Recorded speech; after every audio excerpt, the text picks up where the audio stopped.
नमस्कार दोस्तों, स्वागत है आपका केटी वॉइस स्टोरीज चैनल में। हमारी आज की कहानी है इज्जत की जिंदगी।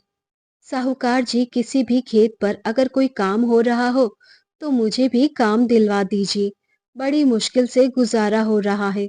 आजकल तो मशीनों द्वारा खेतों में भी काम हो रहा है। उस वजह से कोई काम पर भी नहीं रखता। आप तो मुझे वर्षों से जानते हैं, कुछ तो कृपा कीजिए। दो चार पैसे आएंगे तो मैं और मोहित की माँ दो वक्त की रोटी तो खा पाएंगे। बड़ी कृपा होगी, थोड़ी दया कर दीजिए।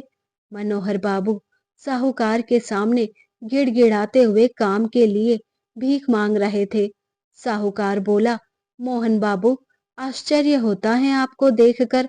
एक समय था जब लोग आपके दरवाजे के सामने से जाते थे तो आपके परिवार की तारीफें करते नहीं थकते थे। आपके पास भी तो कितने खेत खलिहान थे। क्या सब बेटों की पढ़ाई में बेच डाले? आपके तो दोनों बेटे भी नौकरी करते हैं ना। फिर आपकी ऐसी फटीचर जैसी हालत। मुझे माफ कीजिए, मुझे भी अपना बुढ़ापा चलाना है। अब आप जैसे बूढ़े आदमी को काम पर रखूंगा तो काम कम और मजदूरी पूरी देनी पड़ेगी। आपकी गारंटी कौन लेगा? मुझे माफ करो और आगे बढ़ो। इतना कहकर साहूकार ने मोहन बाबू को भगा दिया। बेचारे मोहन बाबू चलते चलते इतना थक गए थे कि पास में ही एक बरगद का पेड़ दिखा। उसके नीचे छाया में बैठ गए और पेड़ से बातें करने लगे। तुम्हारा ही अच्छा है, कम से कम एक जगह टिके हुए तो हो, अपनी जड़ें मजबूत करके रखे हो। किसी से सहारा लेने की जरूरत नहीं पड़ती। मैं ही बुद्धू था जो अपने जीवन की जमा पूंजी अपने दोनों बेटों पर लगा दिया। देखो, आज मेरे हाथ खाली के खाली रह गए। मुझे अपना डर नहीं है, डरता हूँ सुनैना के लिए। कहीं उसे कुछ हो गया तो मेरा क्या होगा? बैठे बैठे मोहन जी की आंखें लग गई। अचानक जन से आवाज आई तो मोहन बाबू ने देखा कि उनको भिखारी समझकर कुछ लोग दो चार पैसे उनके सामने फेंक कर चले गए। मोहन बाबू की आंखें भर आई। उन्होंने पैसे उठाए और सोचा कि लोगों से कहे कि ए भाई, मैं भिखारी नहीं हूँ। एक समय था मैं भी कुर्सी पर बैठकर काम किया करता था।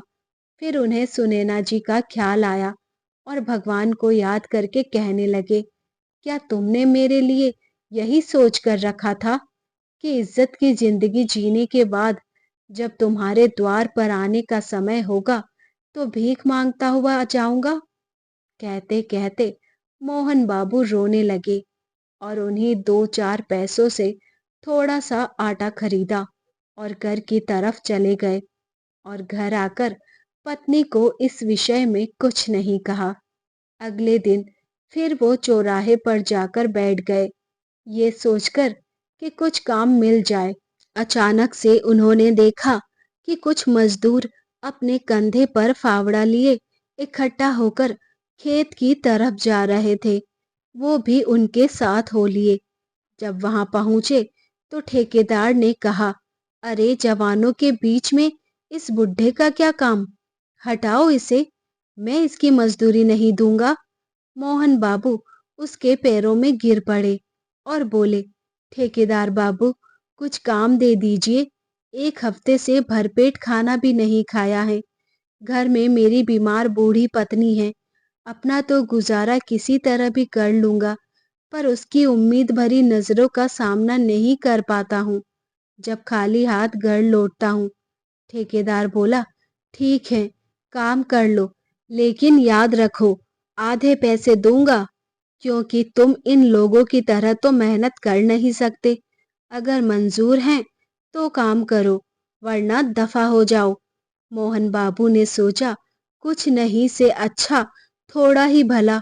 उन्होंने कहा, ठीक है बाबू, आप जो बोलोगे मैं करूंगा। मैं मेहनत करूंगा, आप देख लेना, फिर मुझे पैसे देना। इतना कहकर वो जवानों के बीच में उनकी तरह ही मेहनत करने लगे। लेकिन आखिर में उन्हें कम ही पैसे मिले, पर वो खुश थे कि आज सुनैना भर पेट खाना खाएगी। वहीं आसपास लोग जो मोहन बाबू को देख रहे थे, वो बातें बना रहे थे। देखो, ये आदमी एक समय में नौकरी करता था, महीने का वेतन पता था, और आज बच्चों ने ऐसी हालत कर दी कि एक समय की रोटी के लिए तरस रहा है। दूसरा मजदूर बोला, क्यों बेटे बहू इसे अपने साथ नहीं ले गए? जरूर ये अपनी सेखी दिखाते होंगे।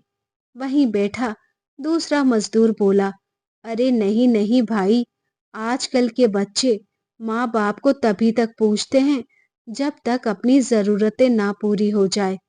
कल तक इनको इनके बेटे सोने के अंडे देने वाली मुर्गी समझते रहे, अब काम निकल गया तो छोड़ दिया।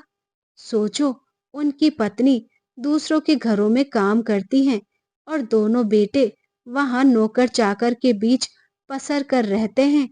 भगवान ऐसी औलाद किसी को ना दे। वहीं पास में काम कर रहे मोहन बाबू सब कुछ सुन रहे थे और अंदर ही अंदर खून के घूंट पी रहे थे।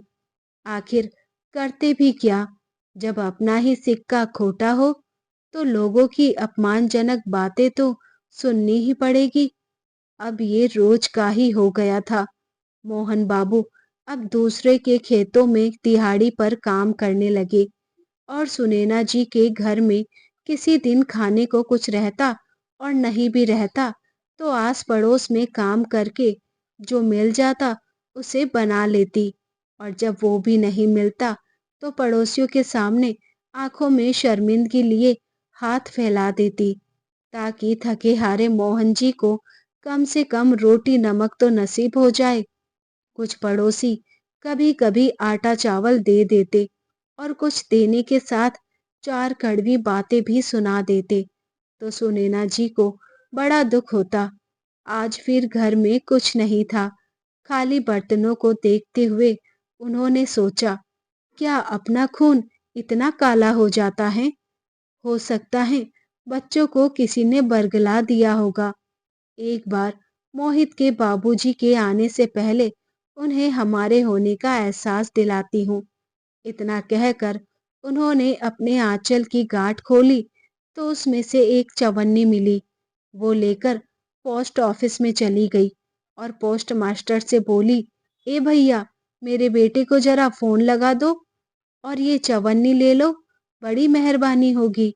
इतना कहकर वो हाथ जोड़कर पोस्ट मास्टर से विनती करने लगी तो उसे भी उन पर दया आ गई और उसने फोन लगाकर सुनैना जी को रिसीवर पकड़ा दिया। हेलो बेटा मोहित, तुम्हें क्या हमारी याद नहीं आती? तुम्हारा भाई मुकेश हमें छोड़कर विदेश जाकर बस गया, तो हमने तुमसे उम्मीद रखी थी कि तुम हमारे बुढ़ापे की लाठी बनोगे, हमारा सहारा बनोगे, पर तुम शहर क्या गए, हमसे मुंह ही फेर लिया।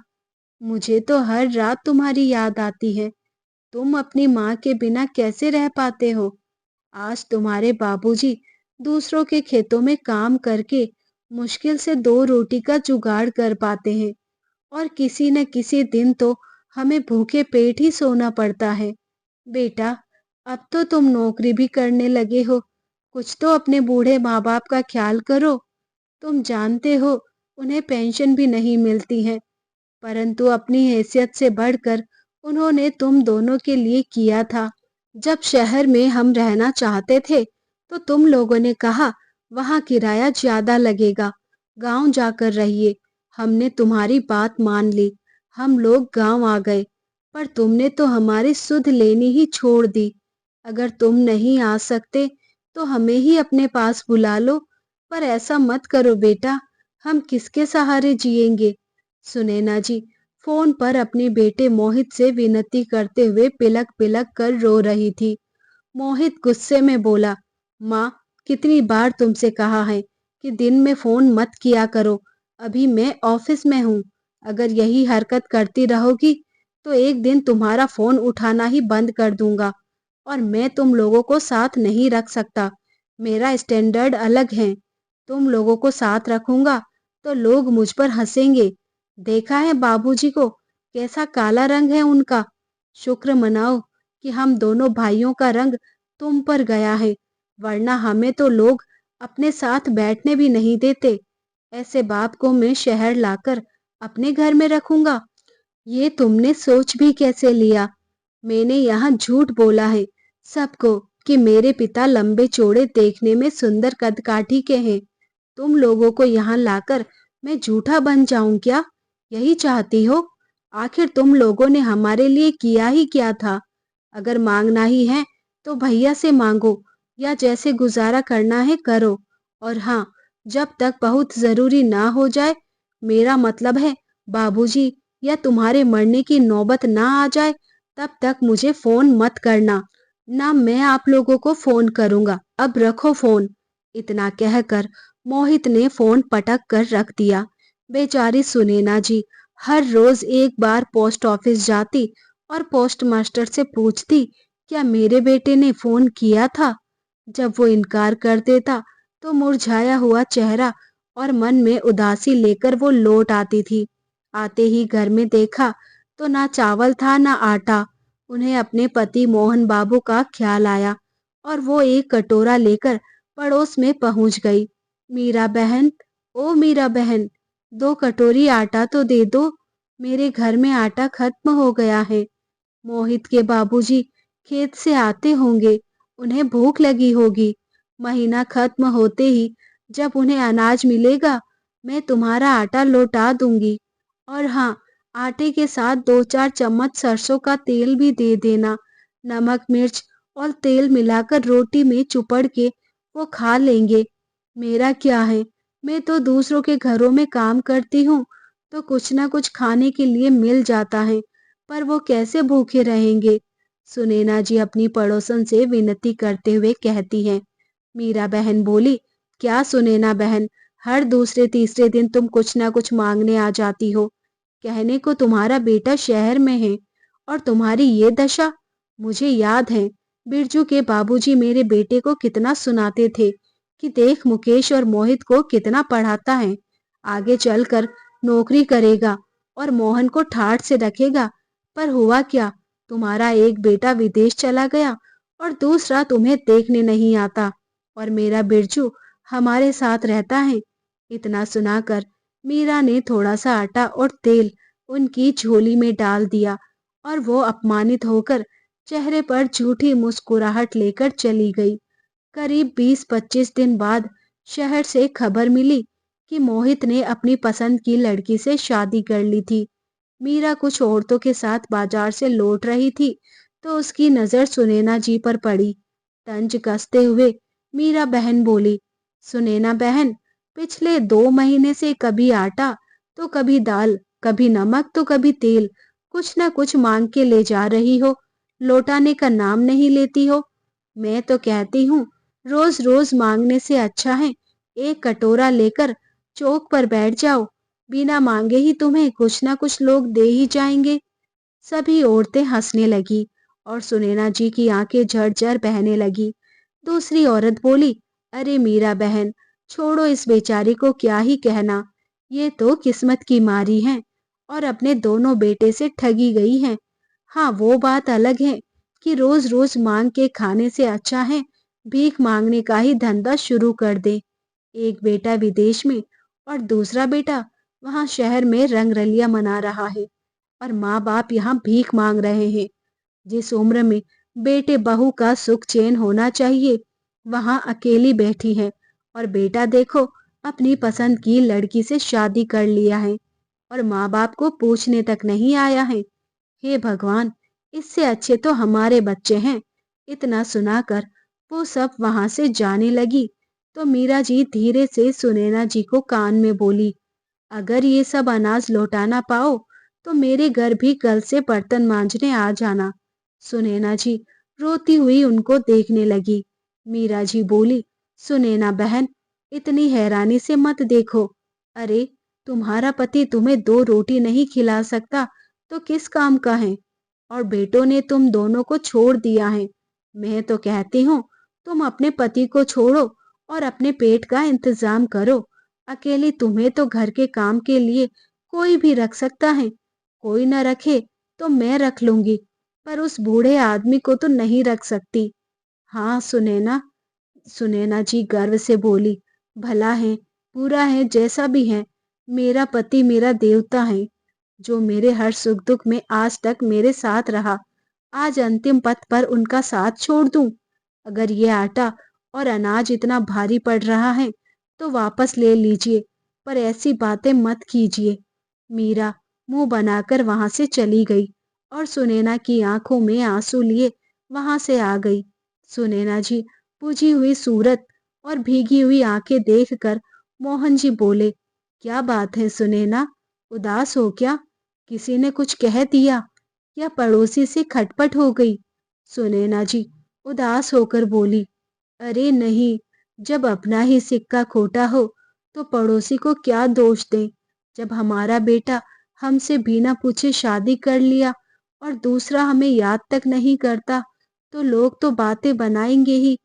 कल मैं फिर मोहित को फोन की तो बड़ी मुश्किल से फोन उठाया और कहता है, आप लोगों ने हमारे लिए किया ही क्या है। मोहन जी बोले, सुनैना, हमारे बेटे ऐसे बदल जाएंगे हमने कभी सोचा नहीं था। हम अपने बेटों की पढ़ाई लिखाई और उसे सेटल करने के लिए बस बलिदान करते रहे और देखते ही देखते हमारे बेटे कितना बदल गए। मोहन जी की प्राइवेट नॉन पेंशनेबल जॉब थी, वेतन ठीक ठाक ही था। रिटायरमेंट के बाद बच्चों ने कहा, आप शहर में रहकर क्या करेंगे, तो गांव की खेतीबाड़ी जाकर देख लीजिए। तो वो गांव आ गए, पर बड़ा बेटा विदेश जाकर सेटल क्या हुआ, दोबारा झांकने तक नहीं आया। एक बेटी थी जिसकी शादी उन्होंने कर दी थी।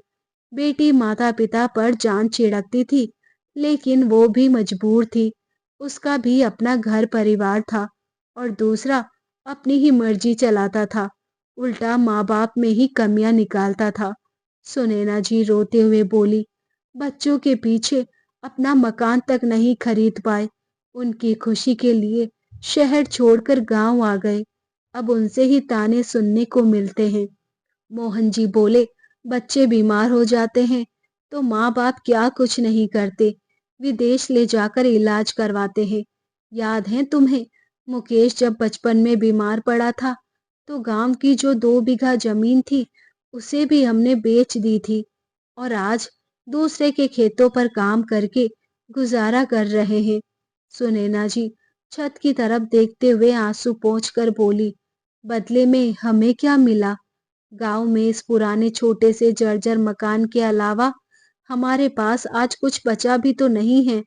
मोहन जी बोले, जानता हूँ सुनैना, तुम दूसरों के घरों में काम वाली बाई बनकर रह गई हो, लेकिन मैं भी क्या करूं, मैं बहुत मजबूर हूँ। जी तो करता है आत्महत्या कर लूं, कम से कम तुम्हारी ऐसी हालत तो नहीं देख पाऊंगा। सुनैना जी बोली, देखिए ना, आपके चश्मे को महीनों पहले से इसकी डंडी टूटी पड़ी है, आपके पैरों के जूते फट चुके हैं। ये सब देखकर आंखों में मेरे आंसू आ जाते हैं। पर हमारे बच्चे अपनी दुनिया में खुश हैं, तो अब हमारे लिए यही बहुत है, सोच लेंगे कि हमने बच्चे पैदा ही नहीं किए। इतना कहकर वो फूट फूट कर रोने लगी। मोहन जी पत्नी को तसल्ली देते हुए बोले, सच में सुनैना, तुम सच्ची माँ हो। काश हमें पेंशन मिल रही होती और बच्चों के कहने पर हम शहर छोड़कर यहाँ नहीं आते तो शहर में हमारा अपना एक छोटा सा मकान होता और वो 2 बीघा जमीन भी अगर बेटे के लिए नहीं बेची होती तो आज अपनी जमीन पर खेती करके कम से कम इज्जत की रोटी तो खाता। बच्चों के लिए तुमने कई बार लोरी सुनाई और अपनी नींदें गंवाई। हो आओ आज अपने इस बूढ़े पति के कंधों का सहारा लेकर सो जाओ। इतना कहकर वो गीत गुनगुनाने लगे, राम करे ऐसा हो जाए, मेरी निंदिया तुझे मिल जाए, मैं जागूं तू सो जाए। गाते गाते उनकी आंखों से आंसू टपकने लगे और रोते गाते कब रात हो गई पता भी नहीं चला और दोनों सो गए। कुछ रोज बाद जब मोहन जी खेत से लौट रहे थे और अपने टूटे हुए चश्मे के धागे को ठीक कर रहे थे, अरे मनोहर भाई, आपका बेटा तो शहर में नौकरी करता है ना? सुना है अपनी पसंद की लड़की से शादी भी कर ली है। और वहां घर भी ले लिया, और एक आप हो कि यहाँ अपने टूटे हुए चश्मे को धागे से बांध रहे हो। आपसे अच्छा तो मैं ही रहा। अच्छा हुआ बेटे को 12वीं करवाकर शहर नहीं भेजा और गांव की खेतीबाड़ी में लगा कर रखा। कम से कम 2 रोटी तो साथ में मिल बैठकर खा रहे हैं। जब जब आपको देखता हूँ बहुत बुरा लगता है। आपने अपने बच्चों के लिए क्या कुछ नहीं किया। आपने, यहाँ तक कि भाभी जी ने शहर में इतनी तकलीफ सही और आज घर घर जाकर दूसरों के जूठे बर्तन धोए ताकि बेटा पढ़ लिख जाए, काबिल बन जाए, तो इज्जत की रोटी खा पाऊं। पर क्या हुआ, हर रात आप लोग भूखे पेट सोते हो। अपने बेटे से कुछ कहते क्यों नहीं? किशोर भाई मोहन जी से कहते हैं। मोहन जी बोले, अब मैं कर ही क्या सकता हूँ। किशोर भाई बोले, आप भी हद करते हैं। आप तो पढ़े लिखे नौकरी करने वाले इंसान हैं, फिर आप इस तरह हार कैसे मान सकते हैं? मैं कहता हूँ अपने दोनों बेटों पर केस करो और अपना खर्चा मांगो। मैंने कल ही टीवी पर देखा था, बुजुर्गों का ये अधिकार है। फिर आप पीछे क्यों हट रहे हैं? आपने कभी उन बच्चों के लिए कोई कमी नहीं रखी, तो अब आप दोनों का ख्याल रखने की उनकी जिम्मेदारी बनती है। अच्छी खासी जिंदगी आप जी रहे थे, पर वो लोग अपने सुख के लिए आपको यहाँ छोड़ गए ताकि शहर में उनकी बदनामी ना हो।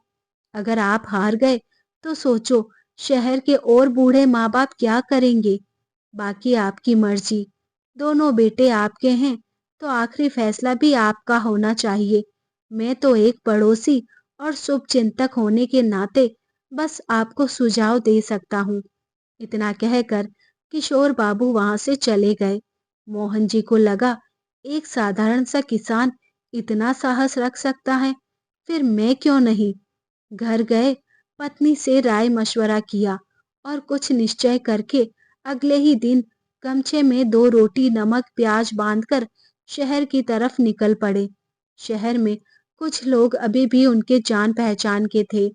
उनसे अपनी सारी बात सुनाई और उनके साथ पुलिस थाने में जाकर दोनों बेटों के खिलाफ केस दर्ज करवाया।